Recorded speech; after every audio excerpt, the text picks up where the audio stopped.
Dacă vrei ceva unic, astea sunt mașinile de proiect pe care trebuie să ți le iei în funcție de buget.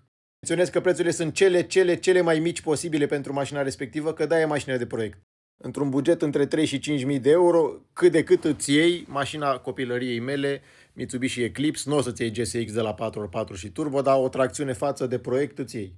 Dacă înveți să folosești o LX Polonia și mai urci și un pic bugetul pe la 5-7 mii, îți iei un Lincoln Mark 8 de ăsta, care mie mi se pare una dintre cele mai frumoase mașini ale anilor contemporani, ca să zic așa. Este superb desenată, căutați poze cu ea să vedeți cum arată și din față și din spate. Un pic mai sus de atât o să zici că îți recomand o mașină banală și că era vorba de mașini unice, dar are K24, tată. Pentru cine știe, o Accord cu K24, Dacă Acordul îl găsești pe OLX Polonia pe la 8, 9, 10.000 de euro, un SC300 care, atenție, are 2 GZ și e Lexus, ca idee, 2 GZ și Lexus în aceeași proporție, deja vorbim cai mari, 12, 13, 15.000, să iei una care cât de cât se târâie să fie de proiect.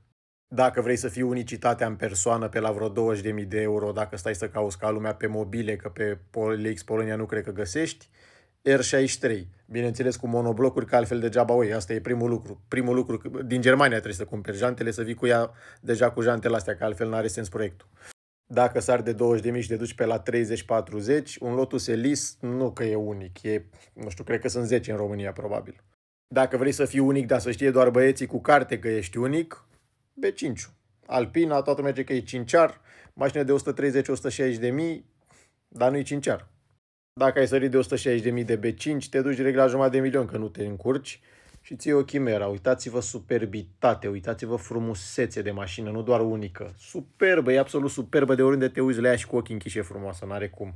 Și dacă ai bubuit-o cu Dubai-ul, cu AI-ul, cu ceva, cu ai bani mulți rău de tot, dar și relații că nu ți-o vinde oricum, nu mai are sens să zic. Ziceți voi ce e în comentarii, că poate știți, dar e...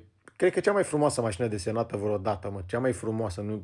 Nici nu pot să-mi imaginez măcar cum arată asta în realitate, voi vă dați seama. În fine, hai vă pup alea și nu uitați de follow că mai am topuri de astea.